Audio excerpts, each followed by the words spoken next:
भक्ति करने में क्या है, वो सारे सुखों का जड़ है। तो भक्ति करें तो कैसे करें, ये भी जानना जरूरी है। नहीं जानेंगे तो ऐसे देखा देखी भक्ति बहुत होता है। किसी ने किसी गाछ में रस्सी बांध दिया, बांधने लगा, शुरू कर दिया, सिंदूर लगा दिया। एक जगह देखे नहीं, बीच में कपड़ा लटक रहा था। उनके कौन ऐसा वृक्ष है जो कि कपड़े फुलता है। किसी से पूछा मैंने कि ये देखते हैं कपड़ा लटका, क्या बात है? कहा बाबा गुजरिया बाबा है, गुजरिया बाबा जो कपड़ा टांगता है सारी काम मनोकामना पूर्ण हो जाती है। तब तो हमने कहा कि काम उम करने का क्या जरूरत है, कपड़ा टांग दो, सारी मनोकामना पूर्ण, कोई चीज का अभाव नहीं रहेगा। भगवान शंकर के पास माँ पार्वती बैठी हुई थी। देखती क्या है, बहुत सब देवियां आकाश मार्ग से जा रही थी। तो पार्वती पूछती है कि ये सब कहाँ जा रही है? कहा अमुक जगह दिव्य मेला लगा, वही दिव्य मेला देखने के लिए जा रही है। तो पार्वती क्या करती है, मैं भी जाऊंगी देखने के लिए। अरे मेला में एक दूसरे को देखता है, धक्का धुक्का खाने के लिए कहाँ जाएगी? अब सब भी जाती है तो मैं भी जाऊंगी।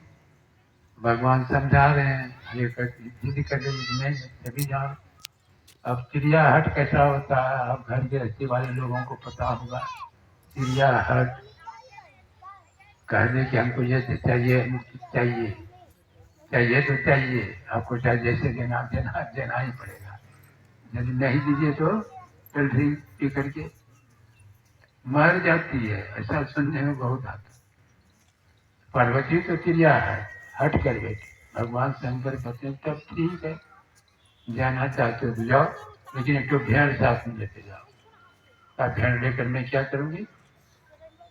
जैसा मैं कहता हूँ वैसा करना, जाओ भेड़ लेकर के मेला के बीच में भेड़ को बांध देना और उसके शरीर से चुटकी बाल उखाड़ करके सिंदूर लगा देना, और तुम मेला देखने के चले जाना।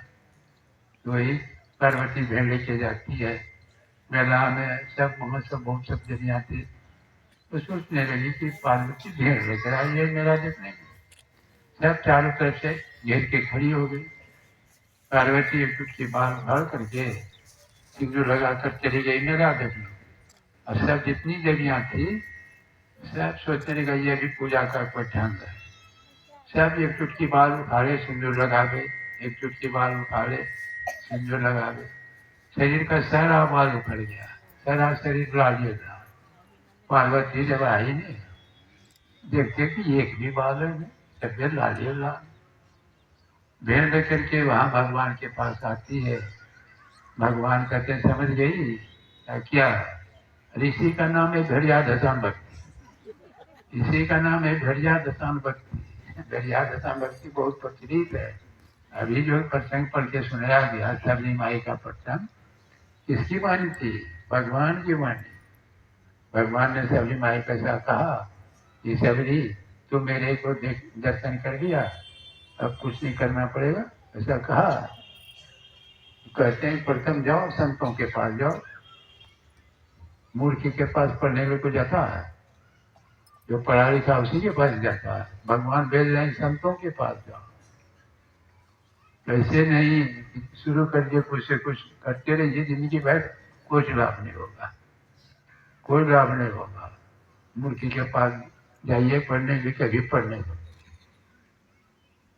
संतों के पास जाओ, प्रथम भक्ति संतन कर संता। अब देखिए संत क्या करेंगे, आप जैसे सुन रहे हैं संत महात्मा सुना रहे हैं तो समझने का कोशिश कीजिए क्या सुना रहे हैं, कैसे भक्ति करेंगे, किसकी भक्ति करेंगे, भक्ति करने से लाभ क्या, ये सारी बातें सुनाई जाती। तो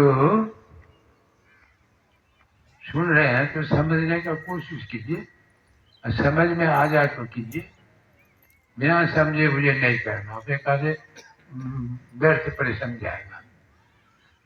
संतों के पास प्रथम चरण है भक्ति का, प्रथम चरण। दूसरी रतिमम कथा प्रसंगा।